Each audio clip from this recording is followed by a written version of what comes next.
The floor is yours. I'll allow you some time to make some opening remarks, and then we'll throw it out to some questions. Okay, appreciate it, and certainly appreciate seeing everybody.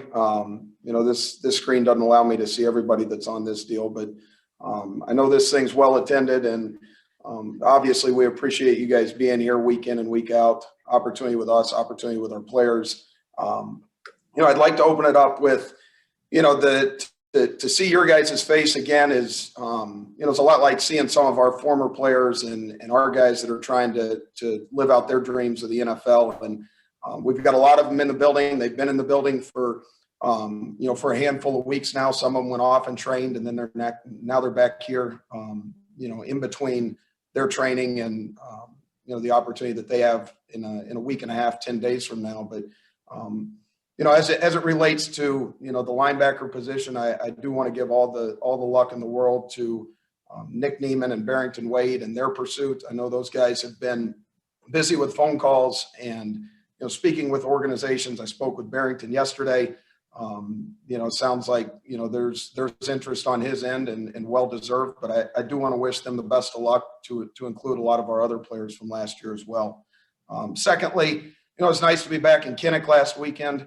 You guys saw it. I'm sure you appreciated being able to walk through the doors again, just like our players did. But you guys covering it, the fans that were there, the parents that were, given the opportunity to be there with their kids and spend the afternoon with them, it was a really big deal. And, obviously our players were excited about it, and they're certainly excited about the opportunity on May 1st. And is Pat Hardy on here? Pat, are you on here? Pat is on a medical leave. Okay. Well, I was going to wish him the best because I did see that on Twitter. I'm not on it a bunch, but I did see that tomorrow morning. He's got a deal at 8:30, and then I want to recognize Tom Kakert and Leah Van. I had some time, in between some stuff this past weekend. I listened to your podcast with Leah, and Leah, it's good to have you. I do think you're on here. I thought I heard your voice, when you were asking a question with Brian, but it's good to have you. You got a remarkable story, and, glad you're covering the Hawkeyes, and wish you all the best moving forward. Lastly, in the spirit of defense, I do want to recognize, just because I know, it's close to the athletic department, close to our program, but, women's soccer and what they accomplished here down the stretch. I think you've seen that, maybe in some years out of Hawkeye football and the way that we've kind of got things turned around. But in the spirit of defense, I think they had 3 straight games of shutouts and finished with a tournament title. And then, our field hockey team is up to bat today, I think, here in about 28 minutes. So wish them the best as well. As it relates to our linebackers, I know they've kind of, at least in the coverage lately, they've flown beneath the radar a little bit. But I do want to share with you guys the excitement that I've got for them. The expectations are high. It's a group of 12 right now. 7 of those I would consider veterans. 3 of them I would consider, early enrollees, guys that, that are just putting their foot in the water right now. And then there's 2 of them that were first-year guys from last year that, joined our program late. They were, joined it in August, and they're kind of getting their feet wet as well. But we've got 12 guys that are working real hard right now. Like I said, it's a veteran group, but if you were to ask me the question how many starts they had, I don't know that it would fit the term veteran. We've got 8 starts total between the group. There's only 2 on the roster that right now have more than 100 reps logged defensively. So it's a group that is a work in progress. I'll go back to what Seth Vincent shared with you guys yesterday, that we're rotating a lot of guys at a lot of different positions, and maybe to answer a question that would come up here in the next few minutes, the reason behind that is when you lack experience depth-wise, and I'll give you guys an example here in a second. When you lack experience depth-wise, the challenge then becomes, can we create positional flexibility? Where you see this happening more so within our program is you probably see it on our offensive line. You probably see a guard that has tackle potential. You probably see a guard that has center potential, or vice versa. That's what we're trying to create right now, linebacker-wise. It is a challenge. Seth Benson mentioned, how uncomfortable it can be at times, but I do see this thing as a long road. We've got 5 practices left. We got another 27 come August. So, we've got a chance to get where we want to get. But, the example that I would give you is, I learned a real good lesson 2017. You guys probably remember the game. We were over at Northwestern. Josie Jewell, did something the previous week that was ill-advised. He tried tackling with his shoulder on a sideline tackle that I believe was on the far side of the field, separated his shoulder. That didn't heal properly. So then we had to slide Ben Neiman in there.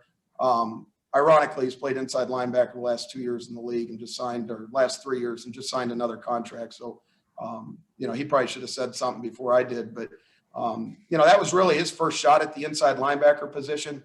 I don't want to have, that happen again, where a guy has to jump in there with limited experience. So right now, that's what we're trying to do, is we're trying to create that experience, through moving some guys around, and you'll see it 2 weeks from now or 10 days from now when we get back out there again on May 1st. But that gives you a little bit of a rundown. Right now I'd offer it up to any questions that you all have. Thank you, Seth. We will throw it out there. And the first question this afternoon is from Scott Docterman. Hey, Seth, how are you? I'm doing well, Scott. You? I'm doing great. Thanks for asking. Kirk kind of reserves his greatest applause for players he calls that have an extra heartbeat. And he's used it, I think, with Josie Jewell, probably Pat Anger, maybe a couple other players, and that's about it. He said the same thing last year about Jack Campbell, and when he actually got out there, he seemed to tip the field in his limited role. What do you expect from him this year, and what's his potential? Yeah, last year was a tricky year on a lot of different levels. And, I don't think, I would share this with you, another stat that you guys might be able to bullet point at some point in your write-ups. All of these guys have 3 years minimum left of eligibility. So when I say they're young, at least some of them were afforded the opportunity through the COVID year to save another year. And I think they're going to benefit from it. I think as a team we'll benefit from it. But as it relates to Jack Campbell and the extra heartbeat, I could go on with maybe a couple other guys in the room as well, Scott, that probably share those similar characteristics. I do believe that they are, stuff like that is probably, how they grew up. But then I think some of it's developed. I think it's developed through our program. I think it's developed through the way that we practice. But as it relates to Jack Campbell, like there's something extra there. You just turn on the tape and watch the way that he practices. It's clear that there's a motor. There's a little bit, something tugging at his heart to get to the ball. So, we're anxious to get him back out there, hopefully in a normal year, and get back at it and see what he can do. The next question, Seth, is from Tom Kakert. Seth, thanks for listening to the podcast. We need to do one again sometime. Anytime you want. Having Benson in the middle, he and Jack kind of split time last year. How do you go about deciding who's in the middle and who's at will between those two? What is there traits? Is the way they react? How do you go about making that decision? Because I'm getting the sense it's not in stone at this point. It is not in stone at this point, Tom, and I'll give you a little bit. If our doors were open and COVID wasn't around and we were able to have all you guys back in here, we did that one time, I think, if I recall. But I'll share a little bit as if the doors were open and you were sitting in the linebacker room. And I'm sure you can envision this, but take for instance, if we were playing the old Illinois that would spread you out, and we had our 3 linebackers on the field. If we had our starting 3 linebackers on the field, which would include Jacobs, Campbell, and Benson, I would probably protect Campbell by having Jacobs and Benson on the perimeter and Campbell in the middle. If we're playing Wisconsin, where Wisconsin's a little bit more downhill oriented, they're a little bit more edge oriented with some of their run game. In some ways, it's predictable in terms of what side the ball may be going to. You'd probably find a way to get Jack Campbell up on the line of scrimmage, okay, which in some ways would look like a 3-4 outside backer or a stand-up defensive end. And then maybe you could live with the other 2 inside. So I don't know that to me, the recipe is based on the opponent. But through what we're doing right now, and the position flexibility that we're creating, I think that will give us, maybe an opportunity like that to get a little bit creative, down the road. But, the three right now are working, they're working real good together in the first group. There is a clear cut between that first group, and, right now we'll keep rolling with it and continue to develop depth behind it and hopefully some more position flexibility. Seth, the next question is from Chad Leistico. Hey, Seth, look forward to seeing you on a practice field sometime in the future, hopefully. Obviously it was the George Floyd situation and death last year that kind of triggered some of the conversations you had in June. I guess just, with yesterday's verdict in mind and thinking back to this past year, where do you see, the most areas of growth, maybe personally and also team-wide in this last year? Yeah, I think starting with the personal side of things, just more awareness, obviously, being more transparent, having more communication, opportunity to have one-on-one conversations with guys that are maybe a little bit closer to the situation than others, and then collectively as a team, I would say, on the same levels, like, it's brought us closer as a team. I think our players have alluded to that. I think we've become more transparent as a coaching staff and a team as a whole. But, the one thing that you do realize, and you realize it through conversation like we had this morning, that we're so far away from, where this thing, is going. And I don't know that we've gotten any closer. And I'm talking about, a more global picture of things. But, we can do the work here in our building. We can spend more time with each other. We can get to know each other better and have those conversations. And if we do that, then, to me, we've got a chance to affect those on the outside. And, but it's been a good process for us. But, I would say that, even the conversations that existed this morning would tell you that, we've got a lot of work to do as a country, and, it's stopping this cycle that we're in, because it's been 331 days since the passing and murder of George Floyd. And, in between there, I don't know how much has actually gotten better. So we've got a lot of work to do. The next question, Seth, is from David Eichelt. Good to see you. Thanks for taking it. Hope you're doing well. Seth Benson is kind of struck me as a guy who's pretty consistent across the board, played really well last year. And can you just describe his growth throughout spring? And then I guess to kind of add on to that, we talked to Seth, I believe, yesterday, and he talked about how you like putting us in uncomfortable situations. Can you give us a couple examples of those uncomfortable situations that you kind of throw these linebackers in, and what do you kind of want to see out of them? Okay, I will. And did you describe him as conditioned? No, consistent. Sorry. Consistent. Okay, I was gonna use. He is conditioned like you would condition my 10-year-old his baseball mitt.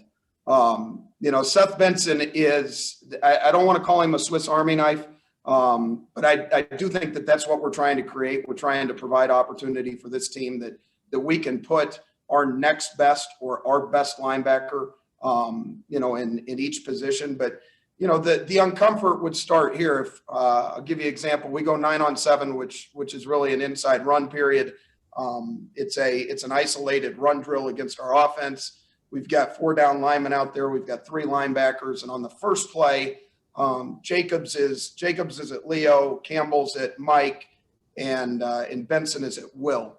And then on the second play, this has been going on now for about 4 days now. And on the second play, those 3 guys got to rotate.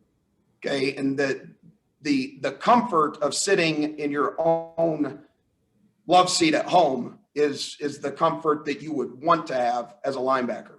Okay. The uncomfort is, okay, you were sitting in, the middle linebacker position. And on the next play, you have to go sit in the will linebacker position, which forces you to put your eyes in different places. It forces you to see things differently and even communicate differently. So that's really the the uncomfort that I'm trying to create. We're going to have plenty of time when we get to August to back off of this. But right now, these guys are growing. Like I said at the very beginning, like I'm extremely excited about this group, all 12 of them. But some of these guys that have a little bit of experience under their belt are growing at a very fast rate. Seth, the next question is from Leah Van. Hi, Seth. Thanks for the personal shout out there. And yeah, I was going to ask about Zach Tweet and Justice Sullivan, your early enrollees. I was wondering what you've seen out of them so far, because I think they were sitting out of Saturday's practice, if I remember correctly. So yeah, if you could elaborate on them. They were both sitting out, and I don't want to fail to mention Eric Epinesa as an early enrollee. It's a little bit different on Eric's choice to come in versus these guys leaving high school early. But those three they all came in early. This has all been, you come in a COVID year early, like it's, nobody, it's not normal. You're not going to class. There's a lot of things that they're juggling. When I say not going to class, they are going to class. They're not going to in-person class in a lot of cases. But, as it relates to Justice Sullivan and Zach Tweet, Zach hasn't been on the field all spring. He is getting much needed. I would say that he came in some ways that we've had others come in before, where we've needed to, fine tune maybe their body a little bit. But for medical reasons, I just tell you that he's doing a great job. Extremely diligent. Takes unbelievable notes, participates in meetings. Like he's having as good a spring as he can without being on the field. And then Justice is very unique in a lot of ways, on a lot of levels. And I would say from a player standpoint, he might have the heaviest hands of anybody that we've had. You can hear him hit another guy across from him with his hands, which is a unique ability. Like he's got it. Now, the scheme and all that is a long ways away from, where it needs to be with him. But you just talk about fundamentals and willingness to play the linebacker position. I'm looking forward to both of these guys down the road. But based on what I've seen on the field, it's exciting forecasting Justice's future. Seth, the next question is from Scott Docterman. Yeah, Seth, I was interested in knowing kind of the evolution of your Leo Cash debate per se at that position group. And I think last year, I want to say it was like 24% of your plays had three backers on the field. Is that just dependent upon the opponent, the personnel grouping you face, or are you as a unit kind of skewing more towards the fifth DB as opposed to the third LB if all things are equal? Okay, I would say I'll answer that question on two different levels, Scott, and it's a good question. You go back and you look at some games last year, and I think you'd find yourself coming back probably to the two answers that I'm going to give you. One, it does start with personnel.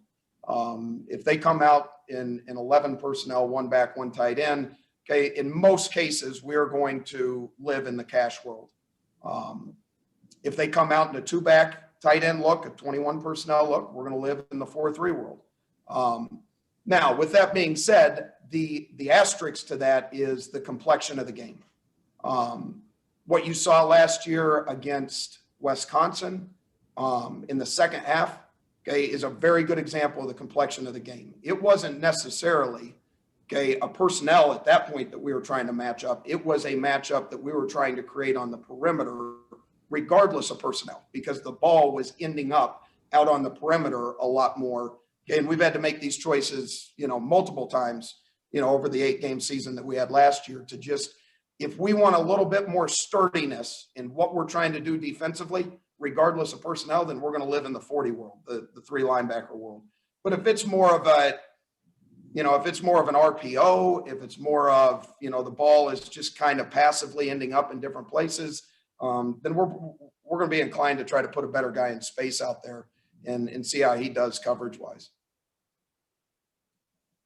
Thanks much. I appreciate it. We're good here. So I want to thank you for taking the time this afternoon. Thank you. Appreciate it. See you guys on May 1st. That sounds good. Enjoy